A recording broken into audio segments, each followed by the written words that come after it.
Good news! Central Americano MBBS just 34 lakhs. Columbus Central University. నమస్కారం, welcome to I dream. ధర్మ మార్గం with Vijitha కార్యక్రమానికి స్వాగతం. ప్రస్తుతం మనతో పాటు ఉన్నారు ప్రముఖ ఆధ్యాత్మికవేత్త శ్రీ విద్యా ఉపాసకులు శ్రీమతి జయప్రద గారు. ఇప్పుడు వారితో మాట్లాడి మరిన్ని విషయాలు తెలుసుకుందాం. అమ్మ నమస్తే. నమస్తే అమ్మ, శ్రీమాత్రే నమః. అమ్మ, సాధారణంగా స్త్రీలందరూ కూడా వ్రతాలు ఆచరిస్తూ ఉంటారు. అయితే ఈ వ్రతాలు ఆచరిస్తే మనకున్న కామ్యాలు నెరవేరుతాయని కానివ్వండి, లేదంటే భర్త ఆయుష్ పెరుగుతుంది అని కానివ్వండి, ఇలా రకరకాలుగా ఏదో ఒక కామ్యాన్ని బట్టి వ్రతం అనేది ఆచరిస్తూ ఉంటారు. నిజంగా వ్రతాలు ఆచరించడం వల్ల ఈ కామ్యాలు నెరవేరుతాయా? అసలు ఏంటి ఈ వ్రతాల యొక్క ప్రాముఖ్యత వివరించండి. తప్పకుండా. వ్రతాలు ఒక ప్రాముఖ్యత ఏంటి అంటే, స్త్రీలకంటూ ఒక వ్రతం అనేది ఉండాలి. అది ఏ వ్రతం అంటే, ఫస్ట్ మొట్టమొదటి వివాహం అయిన స్త్రీకి పాతివ్రత్యం అంటే భర్త చెప్పిన మాట వినడము, భర్త చెప్పిన నడవడికలో నడవడము, భర్త అనుకున్న విధంగా నడవడం. ఇది మన పూర్వంలో ఒక 100 ఏళ్ళ నాటి విషయం అన్నమాట. అంటే ఇవాళ అడిగితే ఇవాళ చెప్తే అది ఎంతవరకు తీసుకుంటారో తెలియదు, కానీ ఫస్ట్ ధర్మాల్లో ఇది ఒక ధర్మం. సో ఈ వ్రతం ఫస్ట్ వివాహం అవగానే పాతివ్రత్య వ్రతం అంటుంది.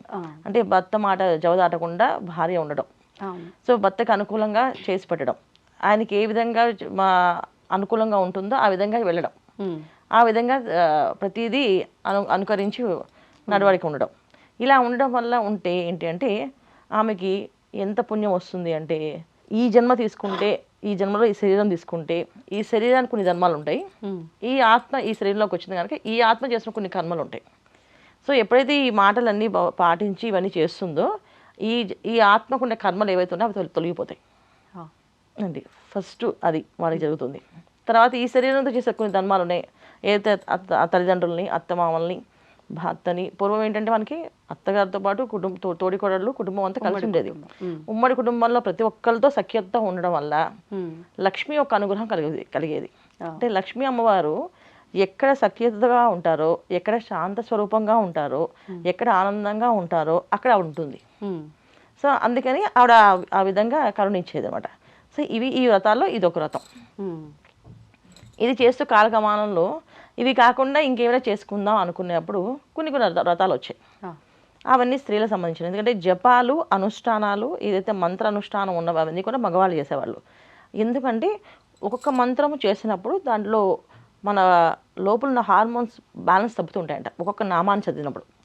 సో అందుకని మంత్రాలని ఎప్పుడు ఆడవాళ్ళు చదవద్దు అని చెప్పేవాళ్ళు. ఎందుకంటే వాళ్ళకి ఒక శరీర ధర్మం ఏంటి, వాళ్ళకి ఒక స్త్రీగా, తర్వాత తల్లిగా, తర్వాత అన్ని విధాలుగా మారుతూ వస్తూ ఉంటుంది. ఇవన్నీ చేయడానికి ఎప్పుడైతే ఈమె శరీరంలో కాస్త మార్పులు జరుగుతాయో మంత్రం చదవడం వల్ల కొన్ని సంతాన భాగ్యం లేకపోవడం అనేది జరుగుతుందంట. అందుకని సంతాన భాగ్యం లేకుండా జరుగుతుంది కనుక మంత్రాలు చేయొద్దు అని చెప్పి నామాలు చేసుకోమని చెప్పి మన పెద్దవాళ్ళు స్త్రీలకి ఇచ్చారు. సో నామాలు ఎల్లవెళ్ళ చేయడం అవ్వదు కదా, ఎందుకంటే ఒక స్త్రీకి ఎన్ని బాధ్యతలు ఉంటాయి పొద్దున్న లేస్తే. సో అందుకని నామం చదువుకుంటూ పనులు చేయడం అవ్వదు. చాలామంది ఏం చేశారు, అలా కాదు అంటే అప్పుడు ఒక రోజు అంటూ కేటాయించారు. సో ఆ ఒక్క రోజు కూడా చేసే పరిస్థితి రాలేదు ఆవిడకి, ఆవిడ ఇంకా బిజీగా ఉండేది. సో దానికి ఏంటంటే ఒక వారం, ఏదో ఒక వారం పెట్టుకుని ఆ వారంలో చేసుకో. ఇది కాకపోతే ఏదైనా వ్రతం, ఒక నోము, ఇవన్నీ చేసుకునేది. నోము వేరు, వ్రతం వేరు. నోములు వేరు, వ్రతాలు వేరు. వ్రతం అంటే మనం పాటిస్తాం అనుకున్న దాన్ని వ్రతంగా పాటించడం. ఇప్పుడు 41 రోజులు దీక్షగా పాటిస్తున్నాం, దాని ఒక వ్రతం అంటారు అనమాట. మేము ఈ మాసం అంతా మౌన వ్రతం పాటిస్తున్నామండి అంటారు. సో అంటే మౌన వ్రతం అంటే ఏంటి, మాట్లాడకుండా ఉండడమే ఇది వ్రతం.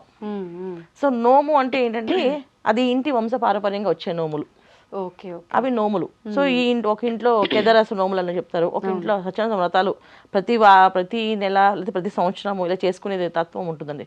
అంటే వాళ్ళ కుటుంబ ఆచారం ప్రకారంగా ఇవి నోములు. స్త్రీలకి సౌభాగ్యాన్ని కాపాడుకునే నోములు. వివాహం అయిన తర్వాత తన సౌభాగ్యం కాపాడుకోవడానికి కొన్ని నోములు ఉంటాయి.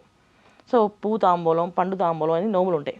సో ఇవన్నీ నోములన్నీ చేసేవి ఏంటంటే, ఇవి నోము పట్టడము, ఆ నోముని మళ్ళీ సంవత్సరంలోపు దాన్ని తీర్చుకోవడం, ఇవన్నీ నోములు మాట. ఇలా నోములు వేరు, వ్రతాలు వేరు. సో వ్రతాలు అనేది మనం పెట్టుకునే ఆచారాలు, అంటే మన ఇంట్లో మనం పెట్టుకునే ఆచారం. కొంతమంది ప్రతి గురువారం సాయిబాబా పూజ చేస్తుంటారు, కొంతమంది ప్రతి శుక్రవారం అమ్మవారు పూజ చేస్తుంటారు. ఇవన్నీ వ్రతాల కింద వస్తాయి. శ్రావణ మాసంలో వచ్చే మనకి శుక్రవారాలు, తర్వాత మంగళవారాలు, సోమవారాలు ఇవన్నీ చేస్తుంటారు. ఇవన్నీ వ్రతాలు. శ్రావణ మంగళవారం మాత్రం నోము.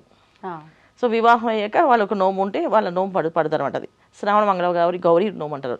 ఓకే. సో శ్రవణ మంగళవారం పూజ చేస్తుంటాం, అది నోములు. నోములు వరలక్ష్మి వ్రతం చేసుకుంటాం, అవి వ్రతాలు, అవి అందరూ చేసుకోవచ్చు. అందరూ చేసుకోవచ్చు. ఇది నోము ఉన్న వాళ్ళు పడతారు మంగళవారాలు, ఓకే. ఇలా అనమాట. సో ఇలా నియమాలు ఇలా ఉన్నాయన్నమాట.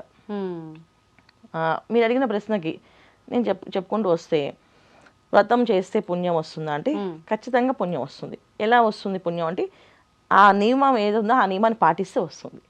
ఆ నియమాలు తప్పేమంటే రాదు. ఆహాహా.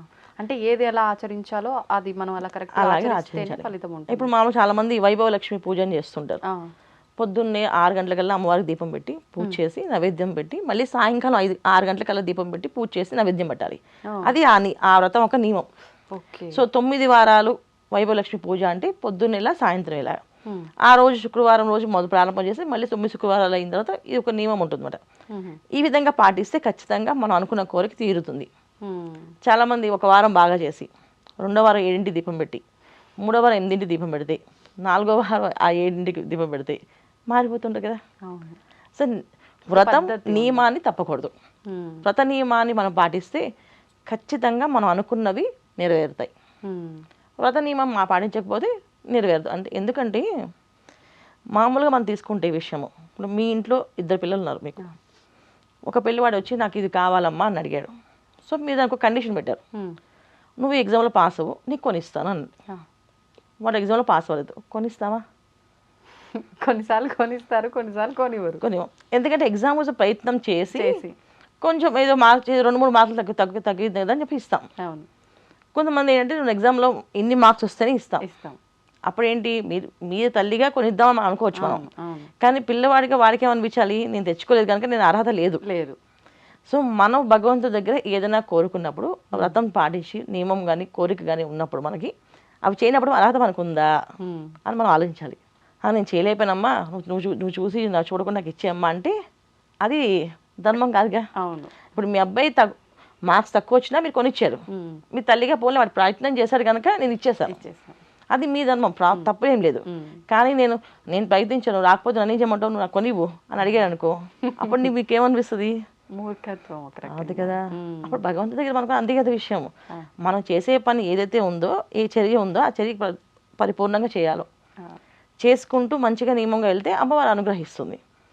సో చేయకపోయినా అమ్మవారు ఇస్తుంది, కాకపోతే చేయకపోయినా పర్వాలేదు అంటే దాన్ని ఇంతలావుగా మనం మార్చేస్తాం. అందుకని వ్రతము అంటే దానికి ఒక నియమం ఉంది, అలా చేస్తే చేయండి.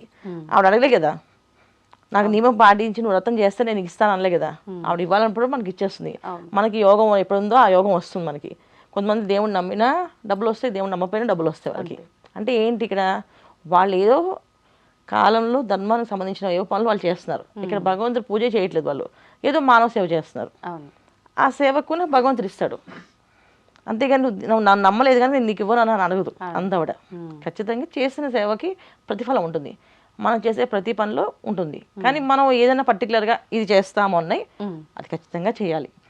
ఆచరణ దోషం రాకూడదు. ఆచరణ దోషం వచ్చినప్పుడు మనం ప్రతిఫలం కోరుకోకూడదు. అది ఇప్పుడు ఈ నోము అంటే ఖచ్చితంగా అది కుటుంబంలో వాళ్ళు తరతరాలుగా పాటించుకుంటూ వస్తున్నారు కాబట్టి ఖచ్చితంగా చేయాల్సిందే.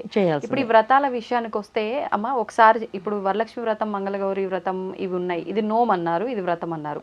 ఇప్పుడు ఈ వ్రతం కంటిన్యూగా కొన్ని సంవత్సరాల పాటు చేసి మధ్యలో ఆపేయటం లాంటివి అలా చేయొచ్చు అంటారా? అదేమన్నా దోషం కింద మారుతుందా? అదే కదా, మీరు ఓపిక ఉంటేనే చేస్తాను ఒప్పుకోవాలి. చెయ్యను అన్నప్పుడు మళ్ళీ దోషం కింద మారుతుంది కదా. ఓకే, అంటే ఖచ్చితంగా మనం ఎవ్రీ ఇయర్ చేసుకుంటుండాలి. అందుకే 1-10 సార్లు పెద్దవాళ్ళు ఏం చెప్పారు, ఆలోచించి మాట్లాడండి, ఆలోచించి అడుగులు వేయండి అని చెప్పేవాళ్ళు పెద్దవాళ్ళు మనకి. వాళ్ళు తొందరపడకండి అని వాళ్ళు. తొందరపడకండి అంటే అర్థం ఏంటి? వాళ్ళు చెప్పే అర్థం ఏంటంటే మీరు తొందరపడి ఇవాళ మీకు ఓపిక ఉంది, రేపు ఓపిక ఉంటుందో ఉండదో. అందుకని 1-2 సార్లు ఆలోచించండి. మనకున్న ధర్మం ఏదైతే ఉందో అది చేద్దాం చాలు, ఇంకా కొత్తది చేస్తా అంటే మళ్ళీ మీకు అది కష్టం అవుతుందని చెప్పేవాళ్ళు.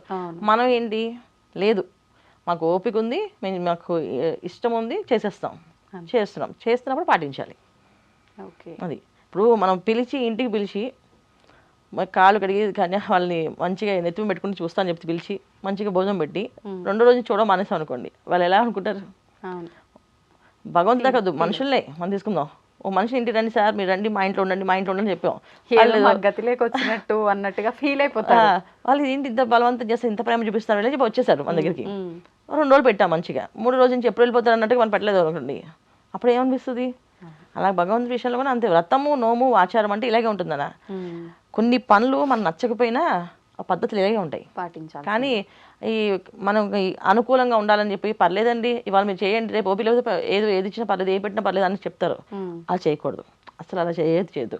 అలా చేయమని ఎవరు చెప్పారు అసలు? కావాలంటే హాయిగా మనస్ఫూర్తిగా కళ్ళు మూసుకొని అమ్మవారిని స్మరణ చేసుకోండి. మనసులో అమ్మవారికి అన్ని ఉపచారాలు చేస్తున్నాను అనుకోండి, ఆవిడేం వద్దని చెప్పలేదు, ఆవిడ రానని చెప్పదు. మన మనసు ప్రధానం అన్న. ఇక్కడ కళ్ళు మూసుకొని అమ్మవారి స్వరూపాన్ని ఊహించుకొని అమ్మవారి మంత్రం జపం చేస్తే మనకు ఆ ఫలితం ఇస్తుంది. ఆవిడ అన్ని ఉపచారాలు చేసి పూజ చేస్తే ఆ ఫలితము వస్తుంది. ఇక్కడ ఇది చేసినా వస్తుంది, అది చేసినా వస్తుంది. ఎంత చెట్టుకి ఎంత గాలి అన్నట్టు ఎంత చేస్తే అంత ఫలితం వస్తుంది. ఓకే, అట్లా అనమాట. ధన్యవాదాలమ్మా. నమస్తే అమ్మా. శ్రీమాత్రే నమః. తవ్వండి, తవ్వుతూనే శివలింగం సరే దాన్ని అట్లా కప్పేసేయండి, చూపించదండి. Krishna is there. మూర్తి పూజ కాదు, సాక్షాత్ బ్రజేంద్ర నందన భగవాన్ ఉన్నారు మూర్తిలో. ఏమీ ఆశించకుండా ఆరాధించే వాళ్ళు కూడా ఉన్నారా ప్రభుజీ? నిజమైన భక్తి అంటే మనకు తెలియదు కాబట్టి